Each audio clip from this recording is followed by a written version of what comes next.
Hi there, Smart Drivers. Rick with Smart Drive Test talking to you tonight about long vacation trips. I mean, if you're doing that sort of thing in the summertime, I mean, we do have some holidays and whatnot coming up. You're going to the beach or vacation spot or going to see your family. Give you some tips and tricks to keep yourself safe, keep the kids occupied while you're driving for long distances, and arrive at your destination safely. Stick around. We'll be right back with that information.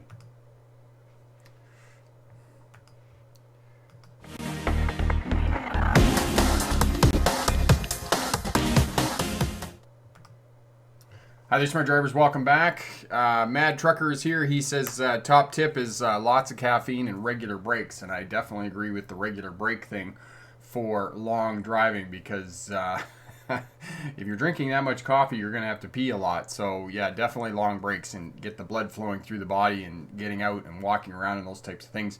The other thing that I'm going to tell you is to make sure you plan breaks, especially if you've got children with you in the vehicle, because they need to get out and get some energy out and, you know, stop at parks and those types of things. So Katie's here, Matt's here, and Twins is here. How is everybody tonight? And Sheldon is here. Says, I love your videos and I watch your videos every day. So excellent. So lots of people here, and Corey's here as well. Really great. Slideshow presentation, trying to get to the right place. There we go. So basically what I'll do is I'll go through a 20-minute presentation. If you missed the presentation, you're watching on the replay, or you're getting here a little bit later, then that's all good. You can go back and watch the presentation on how to keep yourself safe. After the presentation, what I'll do is I'll come back and I'll answer any questions you have about passing a driver's test, starting your career as a truck or bus driver, or just being a smarter driver and reduces your chances of being involved in a crash. So we'll answer all of those questions as well. Anwar, hello, he's tuning in from Toronto. Neptune is here as well, so there's a few people here. So as I said, I'll get through the presentation. I'll come back and answer any questions. And my friend Lightning is here from South Africa. That's awesome. So, okay, so transitioning over here, road trips and holidays, plan these out. Do a bit of work before you go there, especially if you're going to a destination you haven't been to before. I know that we live in the world of GPS and mobile phones that have access to map programs and those types of things, but you need to do a bit of work before you get in the vehicle and start driving. So make sure you do that. All right, for those of you who may be new to Smart Drive Test, my name is Rick August. I was a truck driver through most of the 1990s from Canada into the United States, Eastern Seaboard. I have been in most of the states. I think there's only one or two that I haven't been in. And Kimberly just tuned in from Utah, and I think Utah is one of the states I haven't been to. Jonathan is tuning in here from New York City, and he's really great at helping and answering questions as well. Well, I was going to university in Australia in the early 2000s. I drove bus for Greyhound, so I have bus experience as well. I became a licensed driving instructor in 1997. And in 2006, I graduated from the University of Melbourne with a graduate degree, a doctorate in legal history, which you may or may not know is the study of policing, courts, and prisons. And if you want to know more about me, you can head over to the Smart Drive Test website and find my autobiography over there and read that. This week I put up a video that is probably long overdue. It's basically tips and tricks on how to pass a driver's test, and I basically give you the quick and the skinny on how to pass a driver's test. It's basically an 8-minute video, and it's just me telling you everything you need to do for the purposes of passing your driver's test. So have a look at that. Okay, so winter car care. This isn't just for winter car care. This is also for long trips. Have a look at your vehicle. Make sure that it is maintained. If you haven't changed the oil in a while, you don't have tire pressure sensors on your vehicle, take it in, get them to do the once over. For those of you who might be driving pickup trucks and those types of things, those crude things that have grease nipples on them and the front end needs to be greased. I always laugh at that because, we live in the modern world of sealed bearings, and, greasing in the front end of a truck it always makes me laugh. Check all the fluids. Make sure you have good wiper blades. You have your fluid. Washer fluid is full. Now in the summertime, we've got lots of bugs, and you're going to get bugs on your windshield, and you want to be able to keep your vision clear and those types of things. And Corey's put the video up there. Thank you for that, Corey. Go to a mechanic. Check your oil. If you're not handy and you don't know how to do this, then have a look at this video. This will definitely help you out, and consider going to a mechanic and get them to do any work that might need to be done before you head out. All right, navigation and route planning. Do some work before you get in the vehicle. Don't just rely on your GPS or your phone in the vehicle. Yes, they are incredibly handy and really helpful, but have a look at Google Maps. Plan your breaks out. You want to have a break every couple of hours when you're on a long trip. Get help, plan breaks, think about your children. What can you do for them? And if you get lost, stop and ask for directions from somebody else, or figure it out on your computer, or figure it out on your GPS where you need to get back to and how to do that. Okay? Do not drive and try and figure out the map and those types of things. We had a saying when I was in truck driving that if you get lost or you don't know where you are, just stop somewhere safe, put on the brakes, have a look, study, and figure out where you need to get back to where you need to be. All right? Activities, audiobooks. If you get kids in the car, have lots of activities, lots of food, lots of drinks for them. You can go to the library and you can get audiobooks that they can listen to. They have the actual physical book in the vehicle with them, and somebody's reading the book to them. And that's really great because it engages them while they're in the vehicle. Have games for them, I Spy and all those other types of things. And there's plenty of websites here on the internet that you can simply type in activities for children. Okay, accessibility to items. So make sure that, food and drink, things that you need for the kids, handy wipes, towels, sunglasses, those types of things, all those are within reach. You're not crawling through the vehicle and undoing your seat belts and those types of things. Have it within reach that you can hand it to the kids and get and take back stuff from them. And as well have rubbish bags in the vehicle. And when you get out of the vehicle, take your rubbish bags with you so it's not left in the vehicle, piling up and whatnot. So, preparation in the vehicle, I talked about all of this. Assign roles to different people in the vehicle. If you're traveling with your spouse or your significant other, they're going to navigate and you're going to drive the vehicle as well. Make sure that you work out some kind of language so that there's not a lot of communication. And as well, when the person is driving and is trying to figure out directions, don't give them directions at the last minute, like, turn right here. And they're going past as you're telling them to turn. And actually, GPS, as you know, is quite good at that. They'll say, in 10 kilometers, turn left and then whatnot. And then, at the next left, turn left on Bank Street or whatnot. So all of that happens. Okay, blankets and pillows in the car if it gets too cold for the kids. And, excuse me, the other thing you can do with children is assign them looking for landmarks. So you're going to turn left at McDonald's.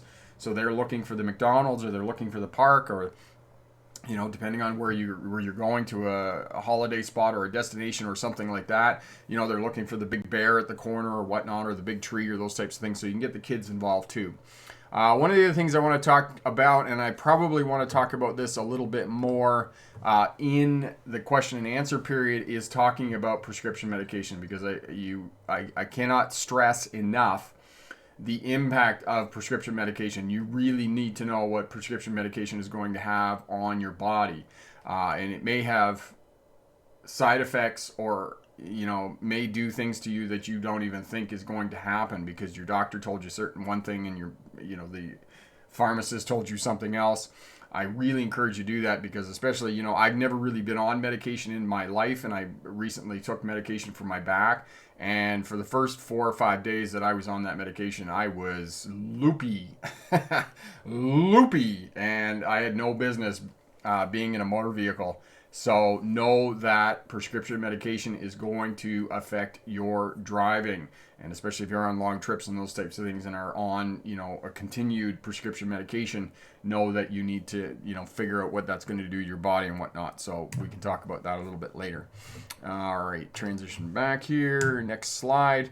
Cruise control. If you're driving on interstates and highways and freeways and those types of things, figure out how to use cruise control on your vehicle. It's going to reduce distracted driving, especially if you got kids in the car and you got, the audiobook playing and your spouse is talking to you, or your significant other, or those types of things. It's just one less thing that you have to monitor while you're driving on the highway, which i.e. is your speed. And I mean, now in all of the newer vehicles, anything newer than probably 2016, you're going to have adaptive cruise control. You can set it so that if you're coming up behind other traffic, it'll maintain a 2 to 3 second following distance behind other traffic. As well, you have lane assist, so if you deviate out of your lane, it will do all of that. And I was talking to a gentleman before the pandemic set in about, lane assist and adaptive cruise control. I mean, he said he drove down to Vancouver here in British Columbia, which is about 4 hours away, and didn't even have to basically touch the steering wheel the whole time that he went down. Now, this does not mean that it's a self-driving car, so don't assume that you're now driving a self-driving car because you have lane assist and you have adaptive cruise control. That's not the way it works. So, but this will reduce fatigue and it will reduce distracted driving. Now, there's a video on night driving, and Corey will get that up for you as well. Remember, drowsy drivers rest in pieces, and if you're on, again, going back to prescription medication, it can make you incredibly tired. The medication that I was on, wow, was I fatigued. I had a lot of trouble getting out of bed, and I mean, sleeping till 11 or 12 in the daytime is just unheard of for me, and this was, when I was on the medication, this is what was happening. So if you're tired, stop and rest, get some sleep. And even if you pull into a rest area and you get a couple of hours of sleep in the driver's seat, that's going to be better than trying to push through, because if you're fatigued, it's not safe. And the other thing that I will say about driving when you're tired, it's not just the middle of the night. The most dangerous times of driving are between 1 and 5 a.m. in the morning, and the other time that is dangerous of driving at night is going to be sort of 1 to 5 in the afternoon as well, because you're out on the highway and it's like now a nice summery day and the sun is beaming down through the front windshield. Maybe a couple of the kids fell asleep in the back seat, your spouse or your significant other really isn't talking to you, and you just kind of doze off. And there are a lot of single vehicle crashes that happen in the mid-afternoon, so be aware of that as well with your fatigue, because it also coincides with your body clock, with your internal biology, because you kind of have a dip in the middle of the afternoon. That's why most of us around 3 o'clock in the afternoon, we want to go and have a nap. So know that that's going to impact your driving as well, and keep yourself safe. Take a break every couple hours. Plan your breaks when when you're planning your trip. Exercise, playgrounds, those types of things. For example, when we travel to Vancouver or go to Vancouver Island here, it's a 5-hour drive from the Vernon to the ferry, and we know that, so we always stop in Hope, which raises the question of why is always Hope a destination as opposed to a journey in life. But we can say all kinds of funny things about the town of Hope. And we stop there. There's a playground there. There's some really nice cafes there. We can get some coffee and those types of things. The kids can get out and run around for half an hour, 40 minutes, and work some energy off and be in the playground. It's a really nice place too, right? So that's how we plan our breaks. And know that restaurant food, if you're eating cheeseburgers and fries and other heavy meals, and you get back in the vehicle, it's gonna make you drowsy. So know that the food is going to have impact on you. So it might be better to stick with fruit, dried fruit, those types of things, other kinds of snack foods, not potato chips and those types of things. Maybe some popcorn or whatnot. That's not going to be really heavy when you're driving, and drink lots of water as well while you're driving, and all of that will keep you sharp and when you're driving and whatnot. Comfort and clothing, right? Make sure that you're comfortable when you're sitting in the vehicle. You're not wearing bulky jackets or those types of things. You don't have blankets wrapped around you and whatnot. And, if something happens, make sure you have a second set of clothing in the vehicle. If you're in the shop or something like that and you spill the coffee or the drink on you, and you can go out and change your pants or whatnot. And if you're, it's too hot or too cold, you got a pair of shorts or whatnot, or you got blankets in the vehicle. Some of you may have some physical disabilities or problems with your back or whatnot, and you may need support for your back. And then, again, accessibility to stuff. You can see this, I think it's a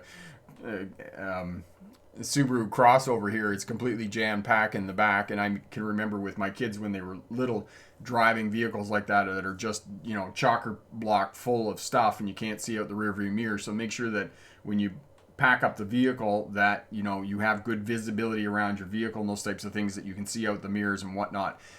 If you can't see out the center mirror, you should at least be able to see out the wing mirrors and make sure there's nothing obstructing you or forcing you to drive weird while you're driving up and down the road, especially when you're going to be driving for long distances and whatnot.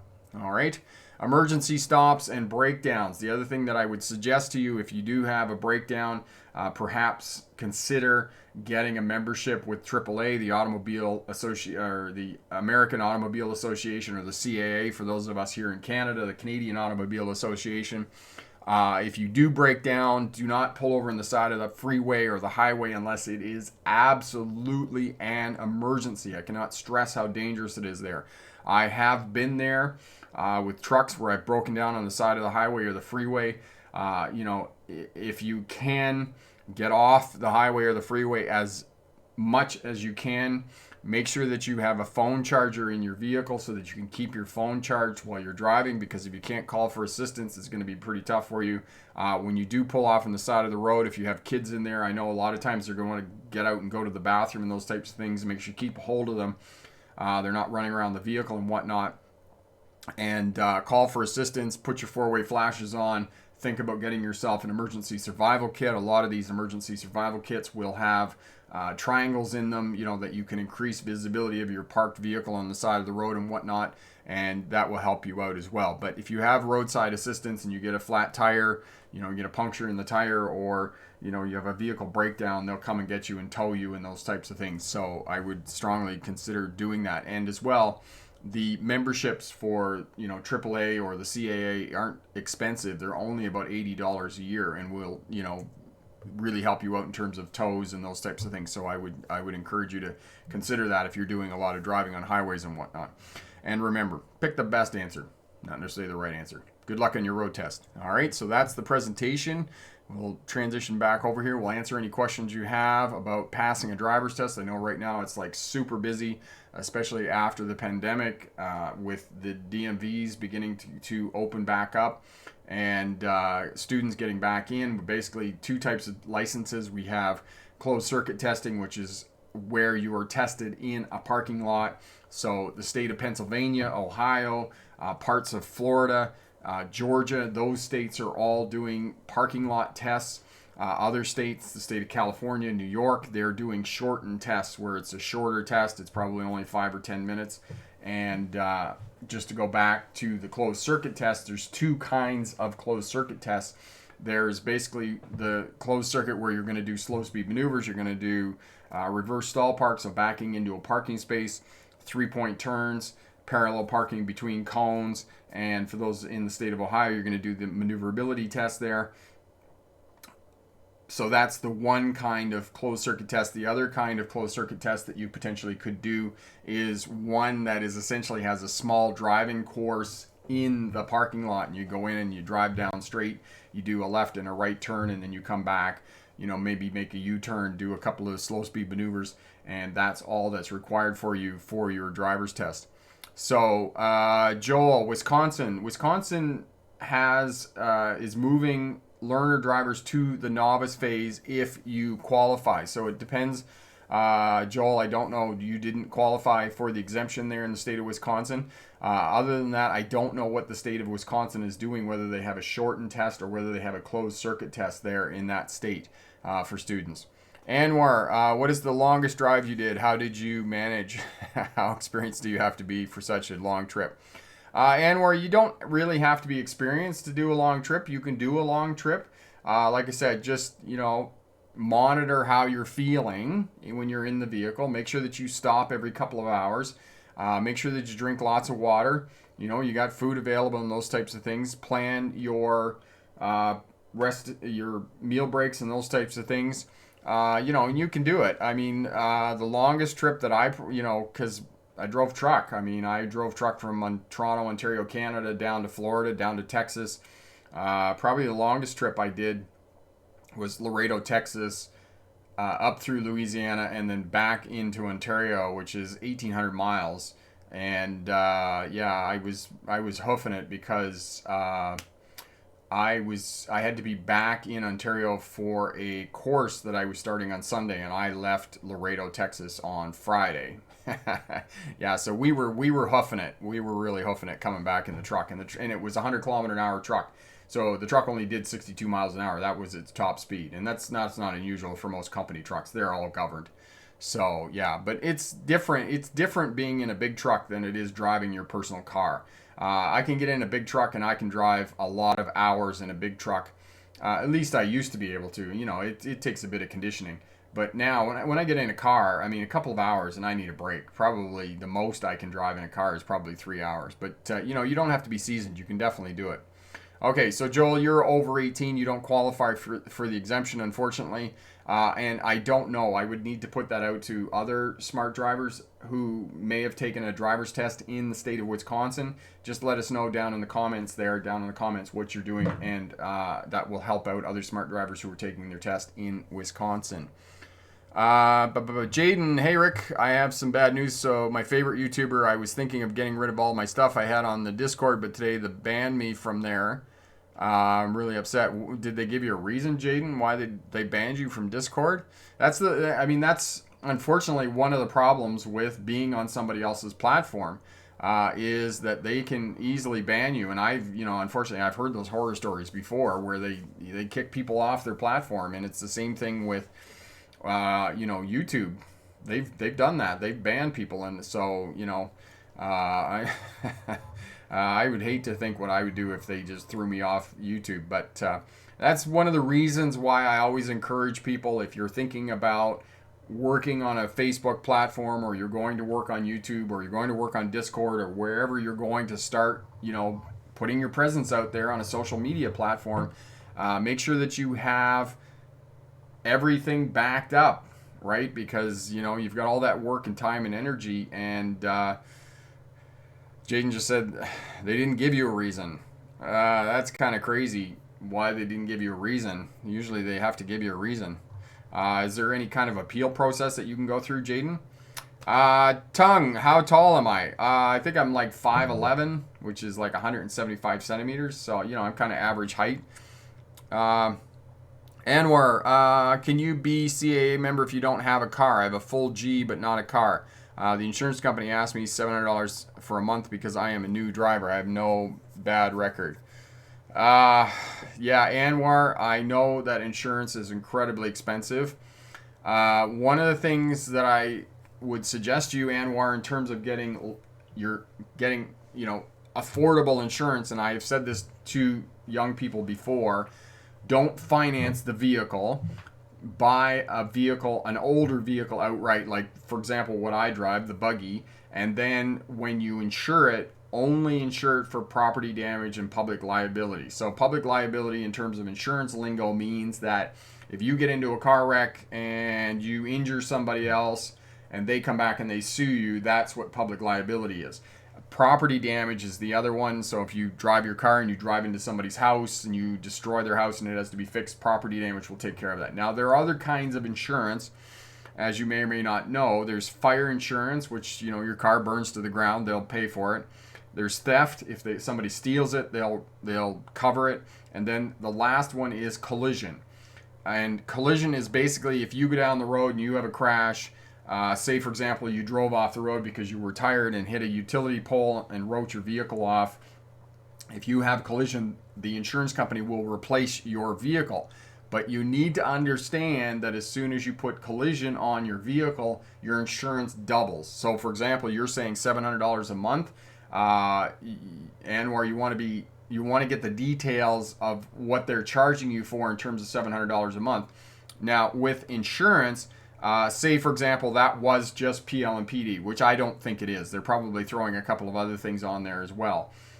So say your insurance is $700 a month, and then you went and purchased a newer vehicle. You have it financed. You're paying a car payment every month.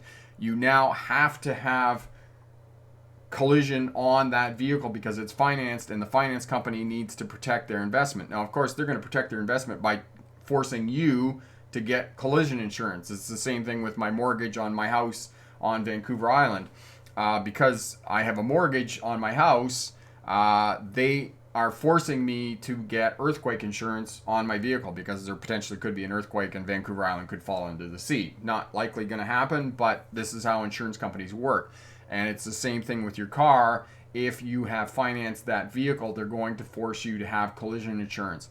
And as soon as you put collision insurance on it, your insurance is twice as much. It's just, that's the way collision insurance it is, because now you're asking the insurance company to insure you and insure the vehicle. So if you can buy an older vehicle, just have PL and PD on it. I mean, you might consider fire or theft because generally fire and theft insurance isn't that much for a vehicle. But collision is very expensive, and that's one of the ways you could potentially make your insurance affordable. Bill, your videos help me a lot. I want to ask you a question. Is there an exception if I'm working late night shift and I need to drive? I only have an N, class 7, and no relatives or friends. Thanks. Late night shift and I need to drive. I only have an N, class 7, with no relatives. Okay, so Bill, where are you in the world that you have an N? Are you here in British Columbia? I'm guessing you are, but I just want to clarify that.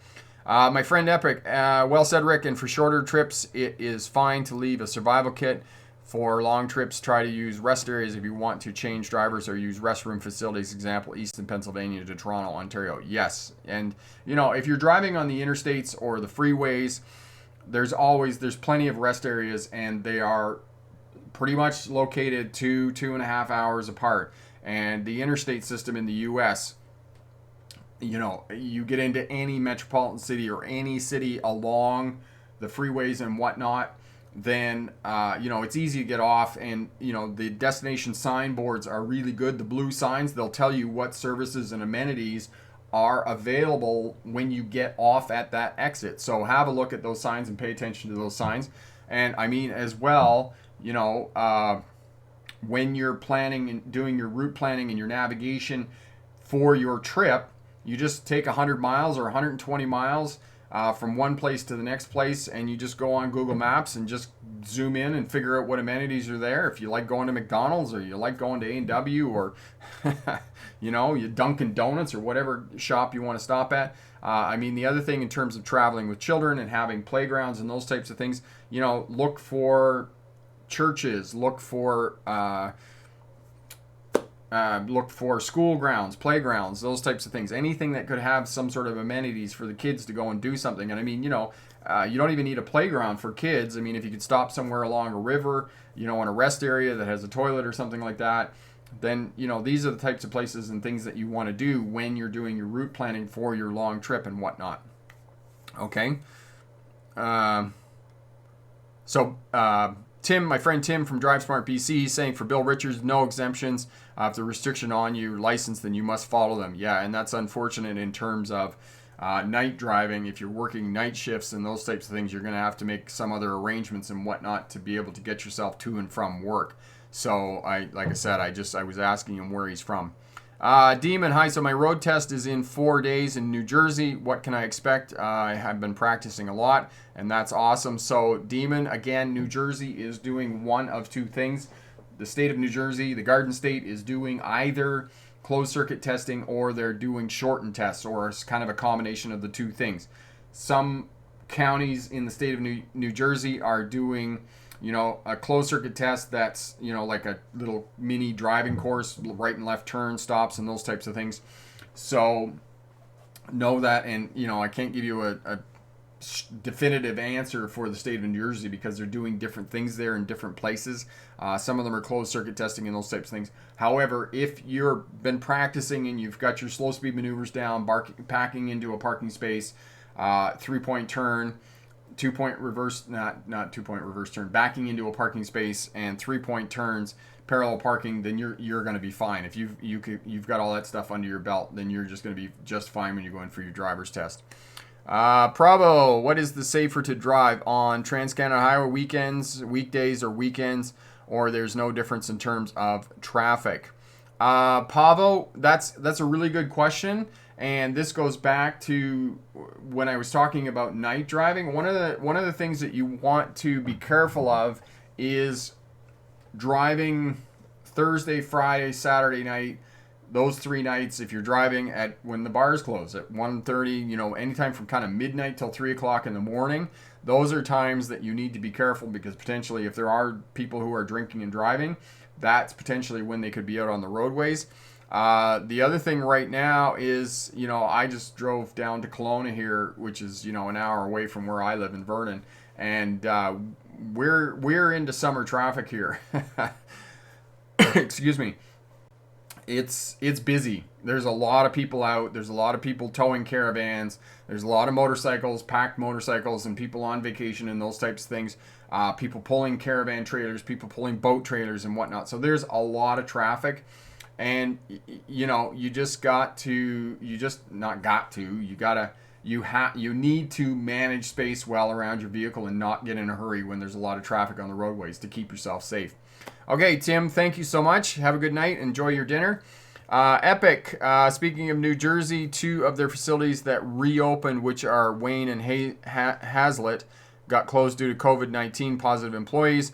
Road test is stopping K-turn backing and parallel parking. And yes, exactly what Epic was saying there was just like, I read the story. Epic was nice enough to send me the link.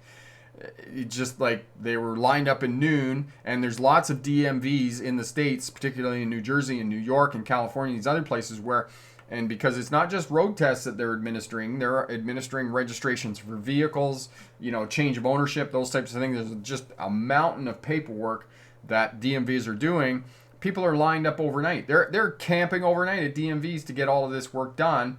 And as Epic was just saying, the lineup was there, and then at noon they tested for positive. They closed the place down according to state regulations. So it's very unfortunate. And you know, with the rise of the number of cases that are happening there in the United States, I just don't know what's going to happen. I mean, it's already been more crazy than I could have ever expected, because I'm on record as saying that I didn't think that they could do this for more than a couple of weeks. And I mean, what are we into this now? Almost 5.5 months. We're almost into 6 months of this now. It's pretty crazy. So CMDR says was super busy here in Cochrane today. Which state or province are you talking about in terms of Cochrane? Because the one I'm thinking about is in Northern Ontario, which is probably not the one you're talking about. Western Movies, I've got my license because I watched a couple of Smart Drive test videos. Awesome. That is really great. Congratulations, Movies, on getting your license. Really, really great. So going back to Pavo's question, driving the Trans-Canada weekdays or weekends, it's going to be a little bit safer on the weekdays because there's not going to be as much traffic. But you have to know, Pavo, that there's a lot of places on the Trans-Canada Highway, which is kind of interesting because, you know, I grew up thinking the Trans-Canada Highway is this massive freeway that links Canada from east to west. And the first few times I was on the Trans-Canada Highway, and even now on the Trans-Canada Highway, I mean, it's not too bad across British Columbia. I mean, most of it across British Columbia is 4 lanes. There are quite a number of places here in British Columbia where it's not 4 lanes. Up around Revelstoke here, out near Golden, it's not 4 lanes. It's 2-lane skinnies in and, you know, up and down through the mountains. And if you start driving the Trans-Canada Highway in Northern Ontario, it's 2-lane skinny, up and down like this and around and through the trees and rocks and mountains.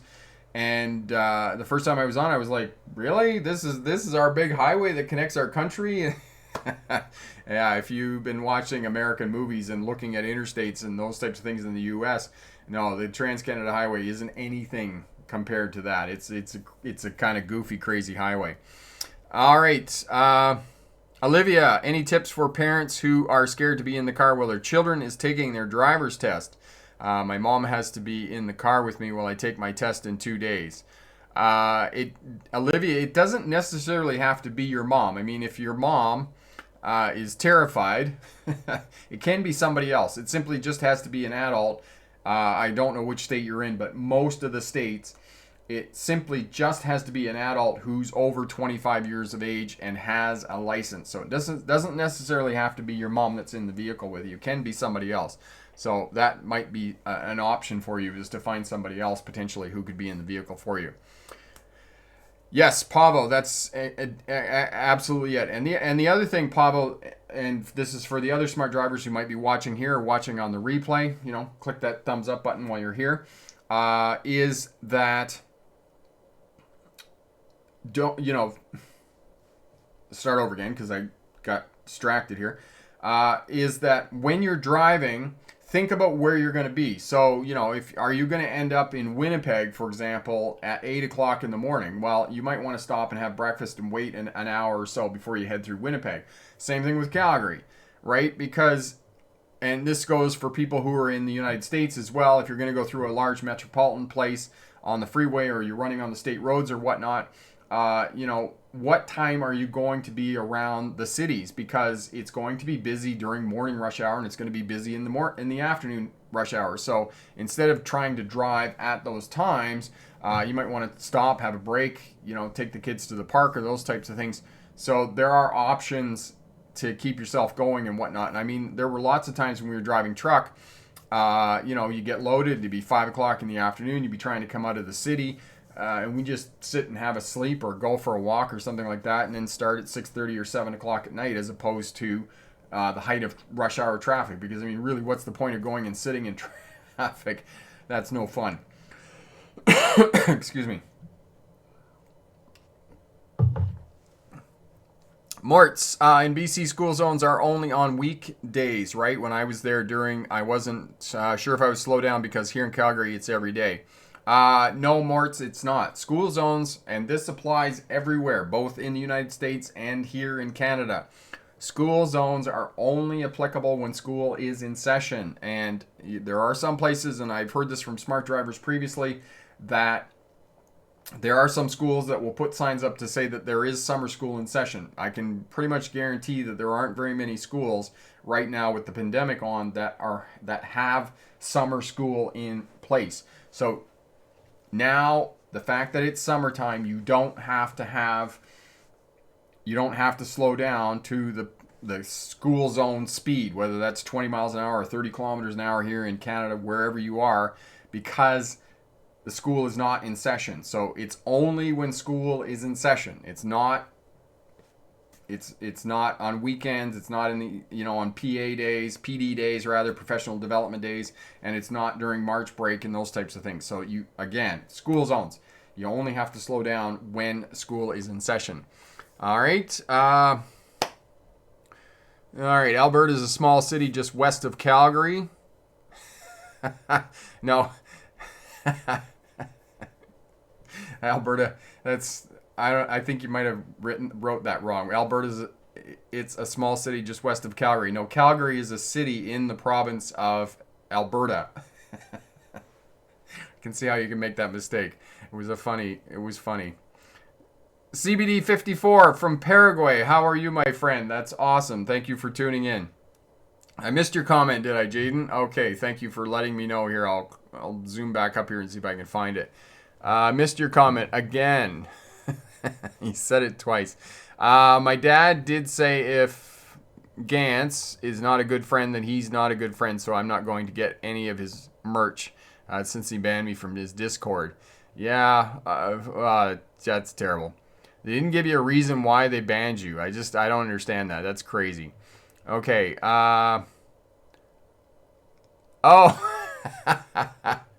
CMDR, that's funny. Okay, so that's a bit of a laugh. So Cochrane, where are we? Where to go? Where to go? I'm still laughing about that. Okay, so Cochrane is a small city just west of Calgary. Okay, so Cochrane is in the province of Alberta, just west of Calgary. Okay, so now we're all on the same page. That's funny. Okay, so I'm still laughing about that. Hilarious. All right, Demon. Let's see. It said when I was reserved for testing date, Secacuse was taking tests, so that's where I'm taking it. Okay, awesome.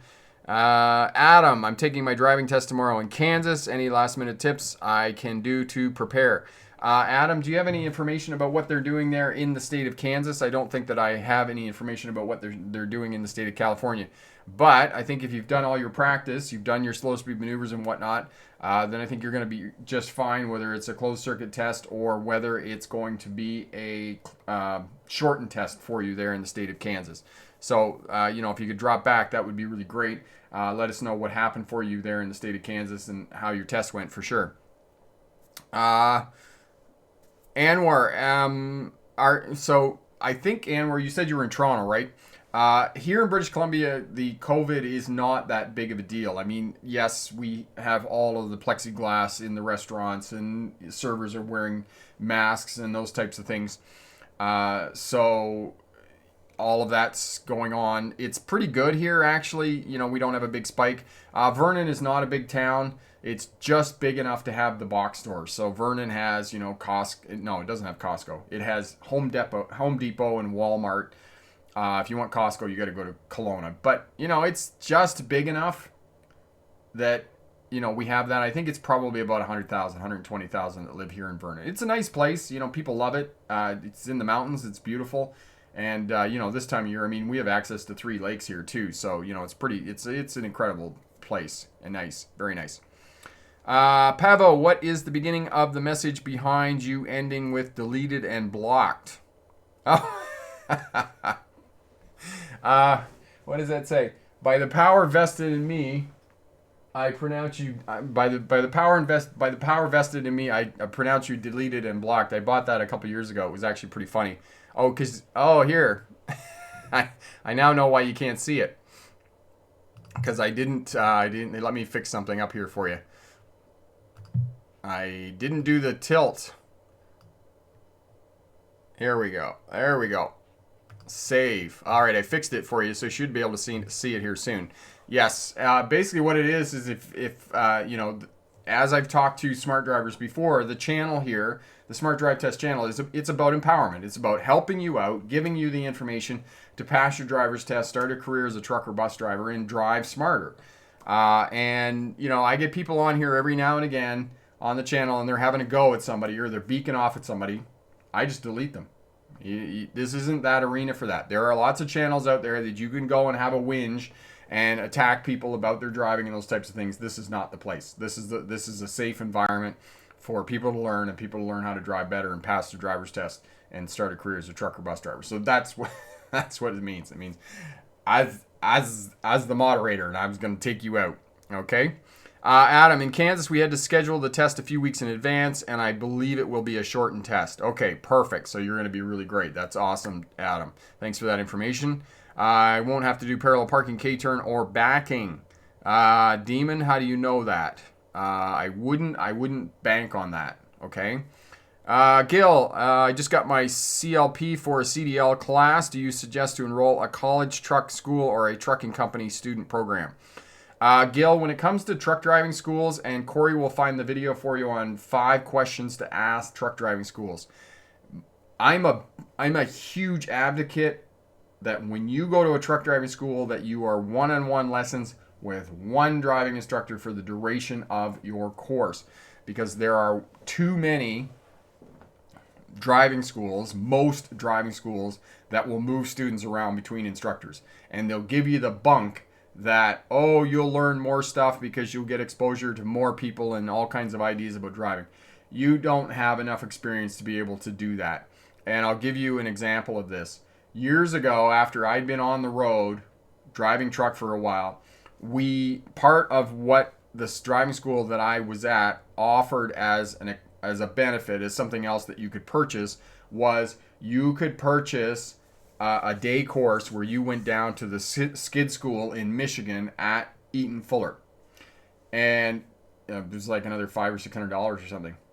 I went down. I drove the bus down at one day, and I had the opportunity to do the same thing that the students were doing. And I had a lot of experience driving truck, and I got in the tractor with one of the other students, and we had to go down, run down the course, lock up the brakes, and then control the vehicle. And this was before ABS brakes. The student that was in the truck with me, we went down, he locked up the brakes on the pad, and the thing just went around and did 3 donuts, right? I was able to actually control the brakes and stop the vehicle in a straight line, only because I'd had 5 years of driving experience at that point. So I knew what a bobtail tractor did.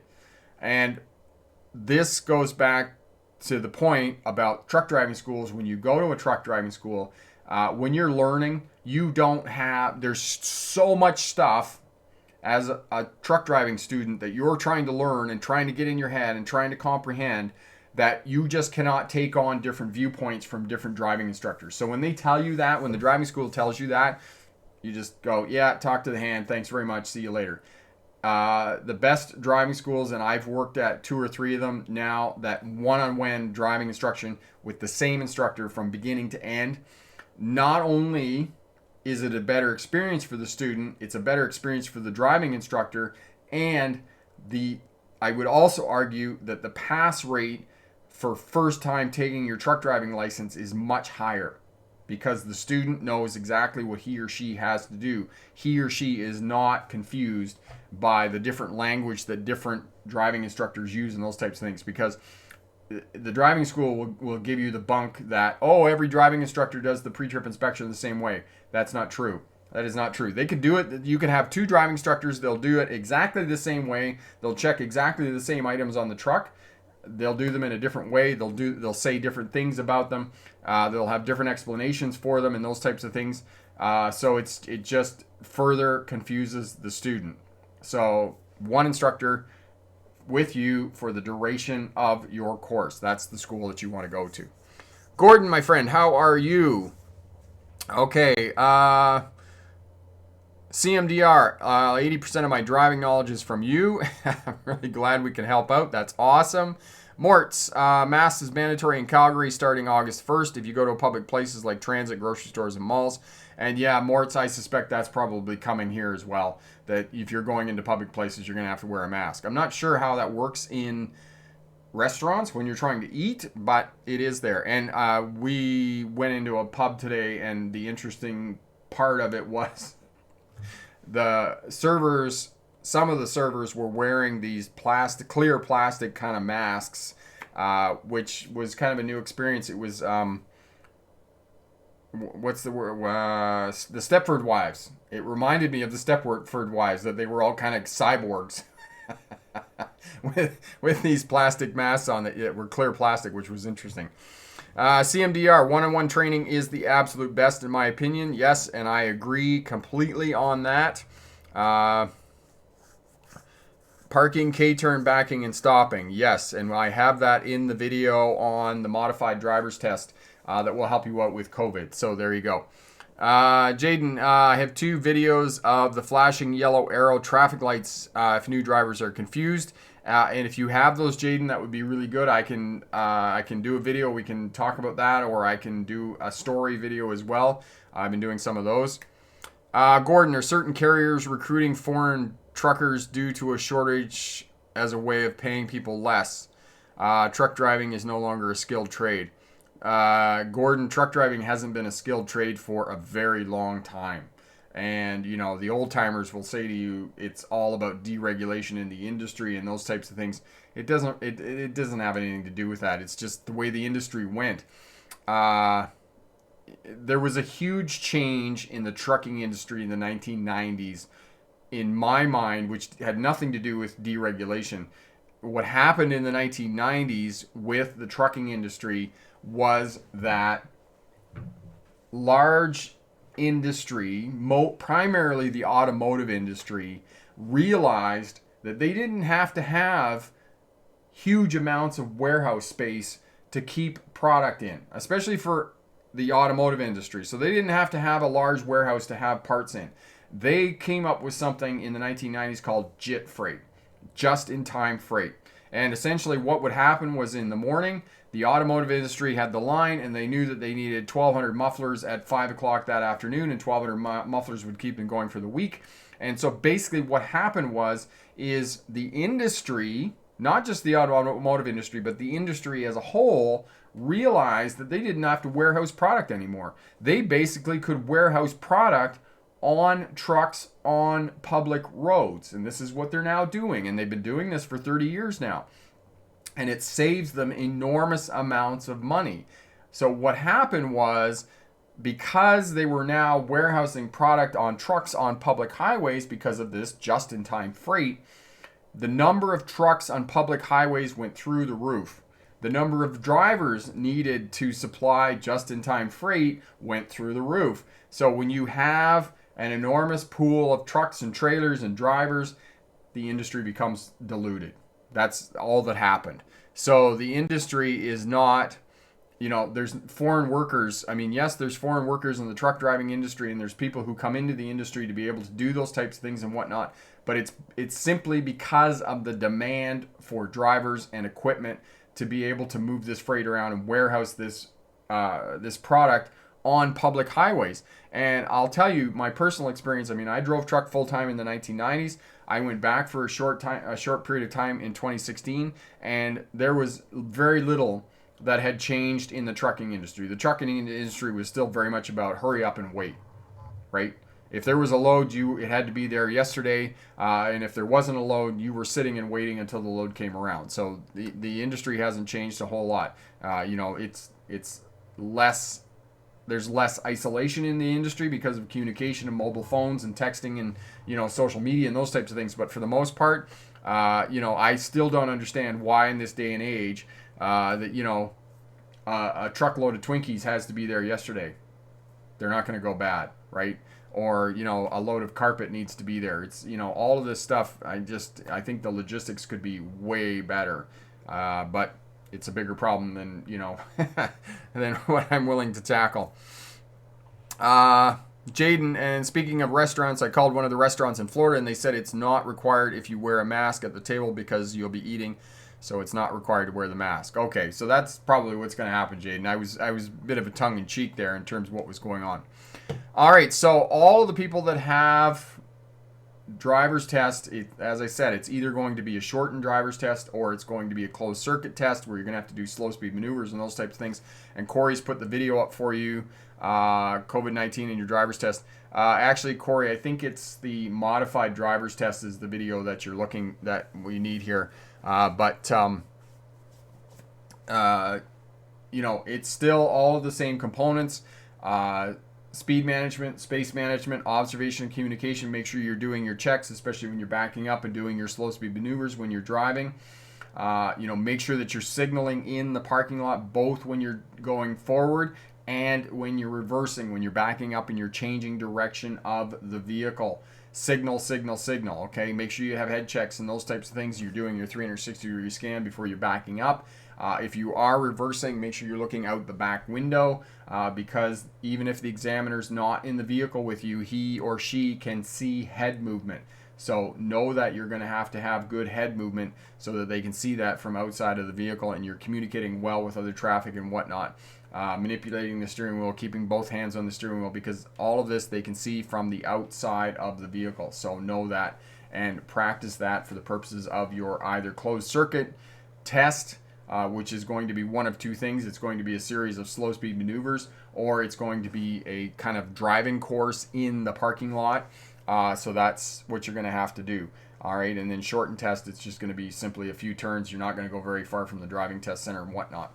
All right, thank you, Corey, for getting that up. Gordon, and so the art of logistics hasn't evolved much. No, and which is interesting, Gordon, that it hasn't evolved much with these large trucking companies and with computers, which is just crazy. But it's not an easy problem, right? You can't just say, we're gonna blame JIT freight, just in time freight. You also have to kind of, there's a certain amount of burden or a certain amount of responsibility that goes to the consumer society in which we live, that we expect stuff to be on the shelf. And so there's product that's being shipped to these stores and their warehousing and those types of things. I mean,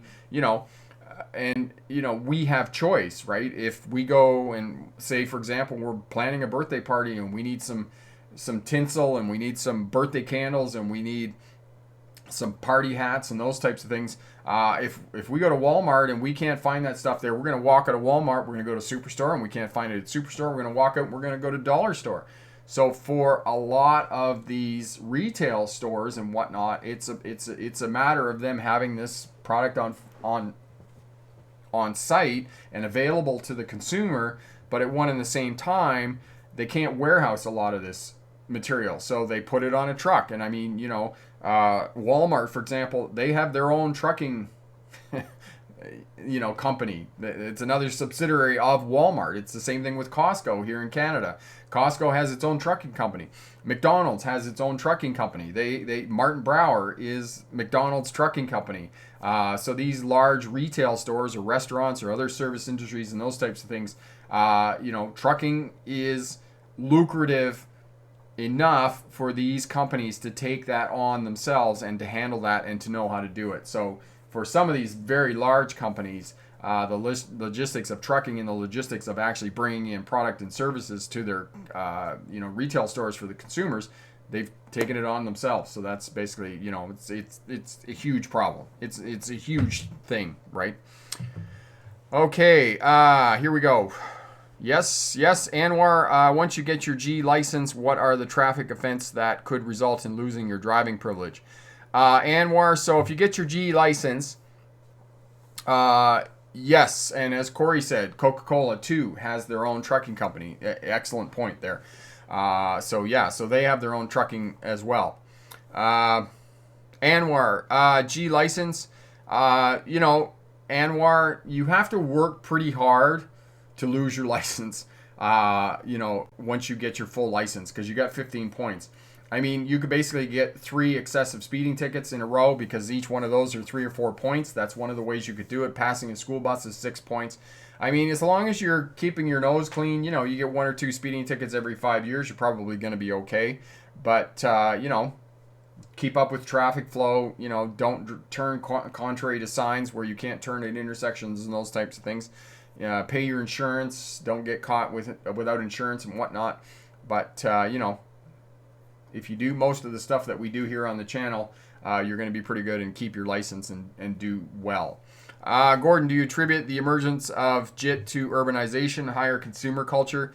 Yeah, it's a couple of those things for sure, Gordon. But it really, just-in-time freight was really about industry waking up and realizing, wait a minute, we have these moving warehouses going up and down the highway. Why do I need to pay tens of millions of dollars for land and buildings and maintenance and staff and all these other kinds of things when I can just put it on a truck, when I can call up the people who manufacture the mufflers at 8 o'clock in the morning and say, listen, this afternoon I need 900 mufflers. And they manufacture 900 mufflers, put them on a truck and ship them out. And that's the way that it works.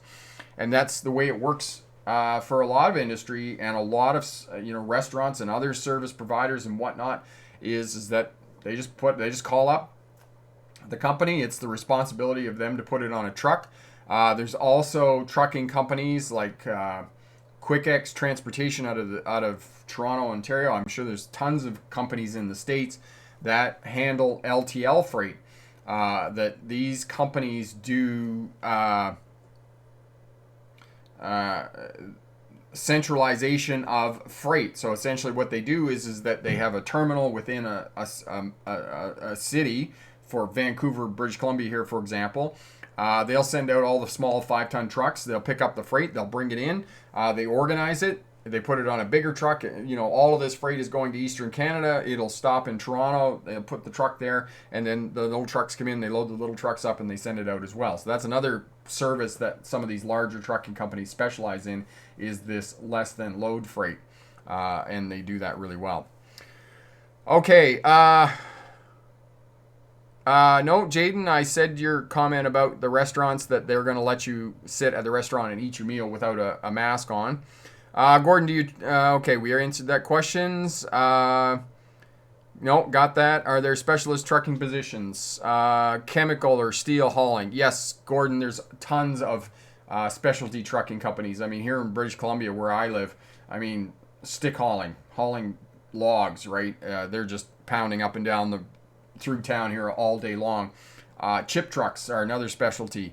Trucks that are hauling carpet, flat deck companies, steel companies, trucks that carry steel, trucks that carry, temperature controlled trailers that haul reefer trailers that haul groceries and whatnot. Tons and tons and tons of different companies that specialize in different kinds of freight and haul different, and have particular lanes that they're traveling through. For example, the trucking company will only work in the western United States, will only work in the eastern United States, east of the Mississippi. So yeah, many, many different companies. I mean, we could probably have a whole live stream about that. And just saying that, if there's any smart drivers out there that have a particular topic they want me to cover or talk about, or talk more about this in terms of trucking and what trucking companies do and how they operate and whatnot, we can definitely do that. So drop me a note down in the comments. Hit that thumbs up button if you're watching now or watching on the replay. Okay, sorry I had my phone. No worries. Familiar with the Ontario Food Terminal? Yeah, that's another one. And excellent. Okay, so I think we're going to leave it there for tonight. If you have any questions at all about your road test, closed circuit testing, those types of things, drop me a note and more than happy to help out. And you can send me an email as well, rick@smartdrivetest.com, and we'll give you the best information we can and we'll figure it out for you. So, okay, and have a great night. And remember, pick the best answer, not necessarily the right answer. Have a great night. Bye now.